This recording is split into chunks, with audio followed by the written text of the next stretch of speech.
এজেন্সির ব্যর্থতা, পুলিশের সাফল্য, সিবিআই ব্যর্থতায় আরজি কর খুন ধর্ষণে জামিন পেলেন সন্দীপ ঘোষ, আরজি করের প্রাক্তন অধ্যক্ষ। অন্যদিকে অভিজিৎ মণ্ডল নিয়োগ মামলায় পার্থর জামিনে সুপ্রিম জামিন। পার্থকে ছাড়তে ইডিকে শর্ত শীর্ষ আদালতের। যৌন নির্যাতন খুনে 62 দিনে সাজা ঘোষণা। যৌন নির্যাতন খুনে 62 দিনে সাজা ঘোষণা। যৌন নির্যাতন খুনে 62 দিনে সাজা ঘোষণা। নিয়োগ মামলায় পার্থর জামিনে সুপ্রিম নির্দেশ। পার্থকে ছাড়তে ইডিকে শর্ত শীর্ষ আদালতের। কুলতলির পর ফারাক্কায় সাফল্য রাজ্য পুলিশের। যৌন নির্যাতন খুনে 62 দিনে সাজা ঘোষণা।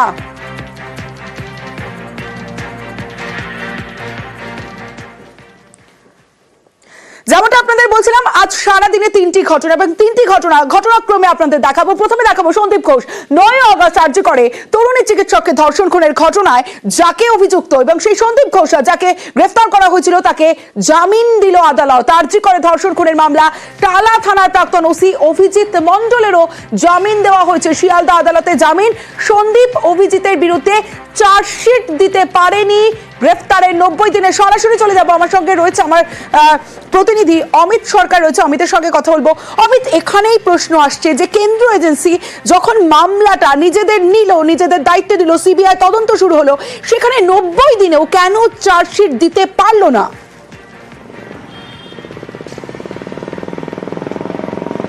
এই প্রশ্নে আদালতে তুলেছে অভিযুক্ত দুজন, সন্দীপ ঘোষ এবং অভিজিৎ মণ্ডলের আইনজীবী। সেক্ষেত্রে আইনের যে প্রভিশন রয়েছে, অর্থাৎ ভারতীয় নাগরিক সুরক্ষা সংহিতার 187 নম্বর ধারাতে স্পষ্ট করা রয়েছে, যখন কোনো অভিযুক্ত গ্রেপ্তার হওয়ার 60 দিন বা 90 দিনের মধ্যে সেই অভিযুক্তের বিরুদ্ধে চার্জশিট যদি না দিতে পারে কোনো তদন্তকারী সংস্থা, তাহলে অভিযুক্তর একটি রাইট রয়েছে, মানে আইনেই বলা রয়েছে, সেক্ষেত্রে তাকে জামিন দেওয়া হবে। সেক্ষেত্রে 14 সেপ্টেম্বর গ্রেপ্তার করা হয়েছিল অভিজিৎ মণ্ডলকে এবং 15 সেপ্টেম্বর সকালে গ্রেপ্তার করা হয় সন্দীপ ঘোষকে। 15 সেপ্টেম্বর দুজনকে আদালতে পেশ করা হয়। আজকে তার 90তম দিন ছিল। 90তম দিনে এসেও তদন্তকারী সংস্থা সিবিআইয়ের তরফে এই দুই অভিযুক্ত, যাদের বিরুদ্ধে আদালতের কাছে যখন শুনানি পর্ব চলছিল আদালতে, সেই সময় শুনানির দিনগুলোতে বারবার তারা বলেছেন যে তথ্য প্রমাণ নষ্ট করা, এমনকি বৃহত্তর ষড়যন্ত্রে এই দুজন জড়িত রয়েছে। কিন্তু তার সপক্ষে 90 দিনের মাথায় তাদের যে চার্জশিট দেওয়ার কথা, সেই সাপ্লিমেন্টারি চার্জশিট কিন্তু আদালতে জমা দেওয়া হলো না। উল্টে আজকে সিবিআইয়ের তরফে সিবিআইয়ের আইনজীবী আদালতের কাছে জানান যে তারা এই মুহূর্তে তারা চার্জশিট দিচ্ছে না। আইনে যা বলা হয়েছে, আইন অনুযায়ী আদালত ব্যবস্থা নিক বা পরবর্তী পদক্ষেপ গ্রহণ করুক, এবং তাদের ফার্দার কোনো কাস্টাডিরও কোনো প্রেয়ার ছিল না আজকে আদালতের কাছে। অন্যদিকে তদন্তকারী সংস্থার যিনি তদন্তকারী অফিসার রয়েছেন, তিনি আজকে আদালতে ছিলেন। আদালত কক্ষে তিনি আদালতকে জানান তদন্ত এখনো চলছে, এই মুহূর্তে দাঁড়িয়ে আজকে সাপ্লিমেন্টারি চার্জশিট দেওয়া যাচ্ছে না। সেক্ষেত্রে বিএনএসএস অর্থাৎ ভারতীয় নাগরিক সংহিতা সুরক্ষা সংহিতার 187 নম্বর ধারাতেই বলা রয়েছে যে যখন কোনো অভিযুক্তর বিরুদ্ধে 60 দিন বা 90 দিনের মধ্যে কোনো তদন্তকারী সংস্থা চার্জশিট দিতে পারবে না বা তথ্য প্রমাণ দেখাতে পারবে না আদালতের কাছে, সেই প্রভিশন বা এই গ্রাউন্ডে অভিযুক্তকে জামিন দেওয়া যায়। এই জায়গা থেকে চার্জশিট না, সেই গ্রাউন্ডেই চার্জশিট জমা দিতে পারেনি সিবিআই, তাই জামিন পেয়ে গেলেন দুজন। এজেন্সির ব্যর্থতা, পুলিশের সাফল্য, গ্রেফতারের 90 দিনেও চার্জশিট দিতে পারেনি সিবিআই। 2000 টাকার ব্যক্তিগত বন্ডে জামিন পেলেন অভিজিৎ মণ্ডল, টালা থানার প্রাক্তন ওসি। অন্যদিকে আরজি করের প্রাক্তন অধ্যক্ষ সন্দীপ ঘোষ। আমরা খুব হতাশ যে সিবিআই তাদের 90 দিনের মধ্যেও তাদের মানে চার্জশিট আনতে পারলো না, তাই জামিন হয়ে গেল। আমার কি বলার আছে, আমি তো সিবিআই নই, সিবিআই কাজটা করেনি তাই ওদের জামিন হয়ে গেছে। এটা চূড়ান্ত হতাশ। তবে জামিন পেলেও এখনই জেল মুক্তি নয় সন্দীপের। আর্থিক দুর্নীতি মামলা থাকায় জেলে সন্দীপ। আজকে সিবিআই বললো যে আমরা চার্জশিটটা আমরা দিতে পারছি না, just because of investigation is still progress.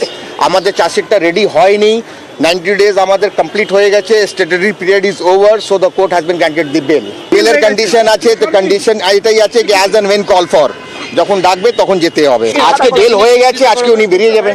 Sandeep ঘোষে এই কেসে বেল হয়ে গেছে, অন্য মামলাতে কি আছে সেটা আমি বলতে পারবো না। ব্যর্থতার দায় নিতে হবে সিবিআইকে। কেন্দ্রীয় তদন্তকারী সংস্থার বিরুদ্ধে চড়া সুর অনিকেত মাহাতোর। নাগরিক সমাজকে বৃহত্তর আন্দোলনের ডাক দেওয়ার আহ্বান অনিকেতের। জুনিয়র ডাক্তারদের পক্ষ থেকে আজকে তথ্যহীন ভাষায় জানাতে চাই, দেশের সর্বোচ্চ তদন্তকারী সংস্থা আজকের যে ব্যর্থতা, এই ব্যর্থতার দায় তাদেরকে নিতে হবে। কেন তারা এভিডেন্স টেম্পারিং, ডিপ কনস্পিরেসির জন্য রেপ এন্ড মার্ডার মামলায় তারা কেন সাপ্লিমেন্টারি চার্জশিট দিতে পারলো না 90 দিনের মাথায়? দেশের সর্বোচ্চ আদালত যার মনিটরিং এ এই তদন্ত চলছে, তার যে অবস্থান, তার যে কন্ট্রিবিউশন, সেই কন্ট্রিবিউশনের উপর প্রশ্ন আছে না? তাহলে রাজ্য প্রশাসন, কেন্দ্রীয় প্রশাসন, সিবিআই, দেশের সুপ্রিম কোর্ট রেপ এবং মার্ডারের মতন জঘন্য ঘটনাকে যে সহমর্মিতা, সমবেদনার দেখানোর প্রয়োজন ছিল, সেই প্রয়োজন কোথায়? স্বাস্থ্য দুর্নীতিতে যারা অভিযুক্ত, তারা এই রাজ্যের প্রশাসনের ঘুরে বেড়াবে, এই রাজ্যটা তাদের কাছে যাচ্ছে। আমি আহ্বান রাখছি, নাগরিক সমাজ তাদের এই আন্দোলন যদি ন্যূনতম মানবিকতা তাদেরকে দিয়ে থাকে, তাহলে বৃহত্তর আন্দোলনের ডাক দিন। 9 আগস্ট আরজি করে তরুণী চিকিৎসককে ধর্ষণ করে খুনের ঘটনার পরের থেকেই আমরা দেখেছিলাম জুনিয়র চিকিৎসকরা তারা লাগাতার আন্দোলন চালিয়ে যাচ্ছিলেন এবং তারপরে আমরা ধর্ণা কর্মসূচি দেখেছি, আমরা অনশন দেখেছি। আর সেইখানেই অনিকেত মাহাতো, এরা মুখ ছিল, কিঞ্জল নন্দ আন্দোলনের মুখ ছিলেন তারা। রাতে আরজিকর থেকে মিছিল ঘোষণা করা হলো, কিঞ্জল নন্দ তিনি ঘোষণা করলেন, জুনিয়র চিকিৎসক কিঞ্জল নন্দ। আমরা দেখতে পাচ্ছি অন্যায়কে প্রশ্রয় দেওয়াটা এখন খুব স্বাভাবিক একটা প্রবণতায় পরিণত হয়েছে। প্রত্যেকটি ক্ষেত্রে অভয়ার বিচারের দাবিকে সামনে রেখে আমরা আবার আজকে এই মুহূর্তে দাঁড়িয়ে বলছি, আজকে রাত্রেই আমরা আরজিকর থেকে মিছিল করছি। 90 দিনেও চার্জশিট দিতে পারেনি সিবিআই, তাই জামিন পেলেন দুজন। আর এই সিবিআই তদন্তে নিয়েই কটাক্ষ তৃণমূল নেতা কুণাল ঘোষের। সিবিআই তদন্ত ভার নেওয়ার আগেই তথ্য প্রমাণ নষ্ট পুলিশের, তো বিজেপি রাজ্য সভাপতি সুকান্ত মজুমদারের। ডাক্তারদের নিজেদের মধ্যে একটা গোষ্ঠী লড়াই আর সরকার বিরোধী কিছু লোকের লাফালাফি, সুতরাং সিবিআই চার্জশিট দিতে পারেনি। সিবিআই ধর্ষণ এবং খুনের সঙ্গে আজকে যাদের জামিন হয়েছে তাদের যোগাযোগটা এস্টাবলিশ করতে পারেনি। ফলে যারা গল্প খাইয়েছেন তাদের ইচ্ছা মতো তারা যাদের শত্রু মনে করছেন, তাদের যাদের ঠিক করে দিতে হবে, তাদের নামে দিতে হবে, এটা তো আইনে চলবে না। খুন এবং ধর্ষণের যে মামলা, সেই ধর্ষণের মামলায় তারা জামিন পেয়েছে। সেই মামলা 5 দিন পশ্চিমবঙ্গ পুলিশের হাতে ছিল এবং আমি প্রথম থেকে বলে এসেছি যে খুন ধর্ষণের মামলায় সিবিআই আদৌ কিছু খুঁজে পাবে কিনা সন্দেহ আছে। তার কারণ 5 দিন ধরে পশ্চিমবঙ্গ পুলিশ যে তাণ্ডব নৃত্য করেছে সেই জায়গায়, সেই অকারেন্সে, প্লেস অফ অকারেন্স যাকে বলি, সেখানে যে তাণ্ডব নৃত্য করেছে, তারপর ওখানে কোনো তথ্য প্রমাণ পাওয়া আর মুশকিল আছে। তো যদি 5 দিন ধরে এই তাণ্ডব নৃত্য চলে, সেখান থেকে সিবিআই আর কি খুঁজে পাবে? পাবে না কিছু। এবার গ্রাফিক্যালি প্রেজেন্টেশনের মাধ্যমে আপনাদের দেখাবো যে 9 আগস্ট থেকে আরজি করে ঠিক কি কি হয়েছিল। দেখুন, 9 আগস্ট আরজি করে ধর্ষণ খুনের ঘটনা, তরুণী চিকিৎসককে ধর্ষণ খুনের ঘটনা 9 আগস্ট। তরুণী চিকিৎসকের দেহ উদ্ধার হয় সেমিনার হল থেকে। আরজি করে সেমিনার হল থেকে তরুণী চিকিৎসকের দেহ উদ্ধার হয় 9 আগস্ট 2024 চলতি বছরের।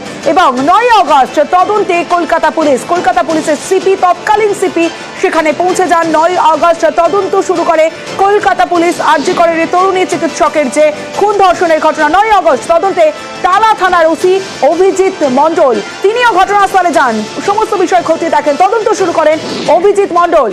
14 সেপ্টেম্বর তদন্তকারী অভিজিৎ মণ্ডলকে গ্রেফতার করা হয় এবং সেই 14 সেপ্টেম্বর 2024 তদন্তকারী টালা থানার তৎকালীন ওসি, সিবিআই হেফাজতে টালা থানার তৎকালীন ওসি 15 সেপ্টেম্বর সিবিআই হেফাজতে নেওয়া হয়। সিবিআই হেফাজতে টালা থানার তৎকালীন ওসি 15 সেপ্টেম্বর জেল হেফাজতে অভিজিৎ মণ্ডল। টালা থানার প্রাক্তন ওসি অভিজিৎ মণ্ডলকে জেল হেফাজতে নেয় 15 সেপ্টেম্বর।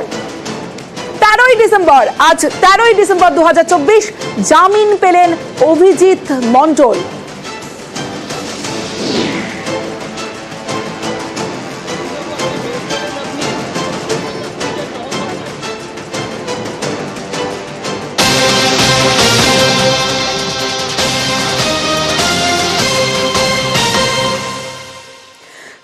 পথে প্রতিবাদে জুনিয়র চিকিৎসকরা, যে ছবি দেখছেন উই ওয়ান্ট জাস্টিস, সেই প্ল্যাকার্ড নিয়ে আজও পথে নামলেন জুনিয়র চিকিৎসকরা। সন্দীপ ঘোষ, অভিজিৎ মণ্ডলের জামিনের প্রতিবাদ, আরজিকর ক্যাম্পাসে মিছিলে প্রতিবাদ জুনিয়র চিকিৎসকদের। সরাসরি চলে যাবো আমার সঙ্গে, আমার প্রতিনিধি বিবেক রয়েছে আমার সঙ্গে, বিবেকের সঙ্গে কথা বলবো। বিবেক, এই জুনিয়র চিকিৎসকদের লাগাতার আন্দোলন আমরা দেখেছি এই ঘটনার পর থেকে, এবং তাদের একাধিক দাবির মধ্যে অন্যতম দাবি ছিল যে এই তরুণী চিকিৎসকের ধর্ষণ খুনের সঠিক বিচার চাই। আজও বিচার পেল না, আর যে কারণেই বিচারের দাবিতে আজ পথে নামলেন জুনিয়র চিকিৎসকরা। কি বলছেন তারা, তাদের কি প্রতিক্রিয়া, কি বক্তব্য, কি দাবি তাদের?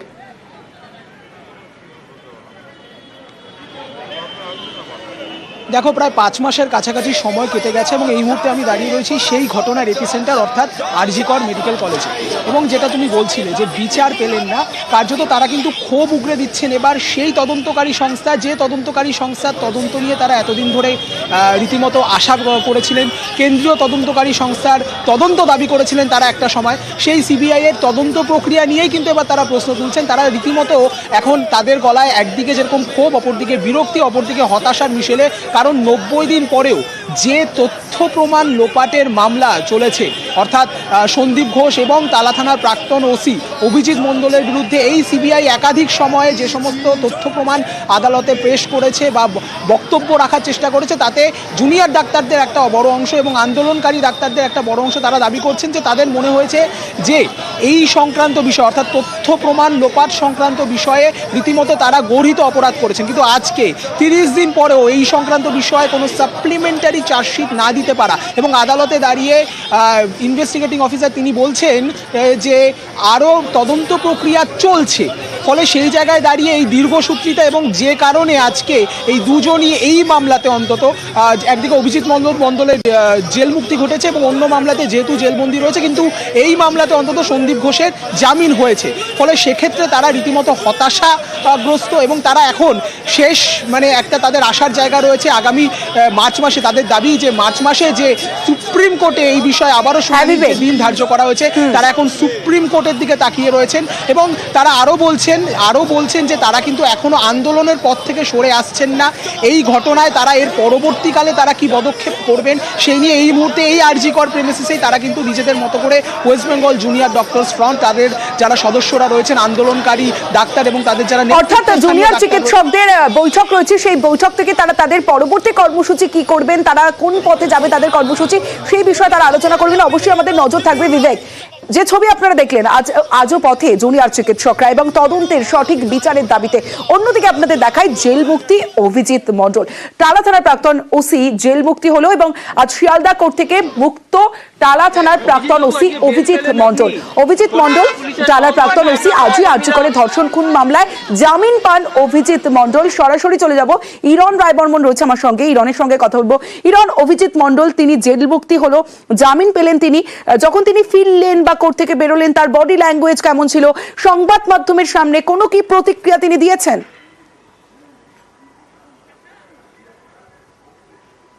দেখো, আরজিকরের জুনিয়র চিকিৎসকের ধর্ষণ এবং খুন মামলায় প্রমাণ লোপাটের অভিযোগে আটক হয়েছিলেন, গ্রেপ্তার হয়েছিলেন সিবিআই এর হাতে অভিজিৎ মণ্ডল, টালা থানার তৎকালীন ওসি, বর্তমানে প্রাক্তন ওসি। তারপর থেকে 90 দিনের মধ্যে সাপ্লিমেন্টারি চার্জশিট সিবিআই জমা দিতে না পারার জন্য কিন্তু অভিজিৎ মণ্ডলের জামিন হয়ে যায়। আজ শিয়ালদা কোর্ট থেকে ব্যক্তিগত 2000 টাকার বন্ডে জামিন হয় এবং তারপর জামিনের পর অভিজিৎ মণ্ডল যখন বেরিয়ে আসেন, তার স্ত্রী তার সঙ্গে ছিলেন। আমরা দাঁড়িয়ে রয়েছি অভিজিৎ মণ্ডলের সার্ভে পার্কের যে বাড়ি, সেই বাড়িতে। এখানে কিন্তু গ্রেপ্তার হওয়ার পর থেকে যাতে কোনো রকম অসুবিধা না হয়, পরিবার যাতে হ্যারাসমেন্ট না হয়, সেই কারণে প্রশাসনের পক্ষ থেকে এখানে নিরাপত্তার ব্যবস্থা রয়েছে, যে নিরাপত্তা এখনো রয়েছে।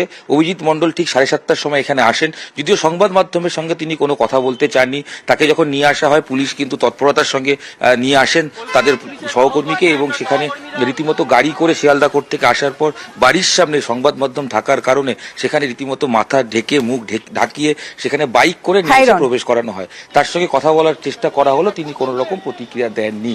তবে অভিজিৎ মণ্ডল যখন বেরিয়েছিলেন, যদি তার বডি ল্যাঙ্গুয়েজ জিজ্ঞেস করো, অবশ্যই এতদিন পর তিনি জেল মুক্তি হয়েছেন, তিনি জামিনে মুক্ত হয়েছেন, তিনি ফিরে এসেছেন বাড়িতে, কিন্তু কোনো রকম কথা বলতে চাননি, তিনি অনেকটা চুপচাপ ছিলেন। তার বিরুদ্ধে প্রমাণ লোপাটের অভিযোগ ছিল, কিন্তু সাপ্লিমেন্টারি চার্জশিট 90 দিনের মধ্যে সিবিআই দিতে না পারার কারণে তার জামিন হয়ে গেল এবং তার সঙ্গে সন্দীপ ঘোষেরও জামিন হয়েছে। যেহেতু সন্দীপ ঘোষের অন্য মামলা রয়েছে, তবে অভিজিৎ মণ্ডলের যেহেতু একটি মামলা, সে প্রসঙ্গে তার জামিন পেয়ে ঘরে ফিরলেন, অর্থাৎ বাড়ি ফিরলেন অভিজিৎ মণ্ডল।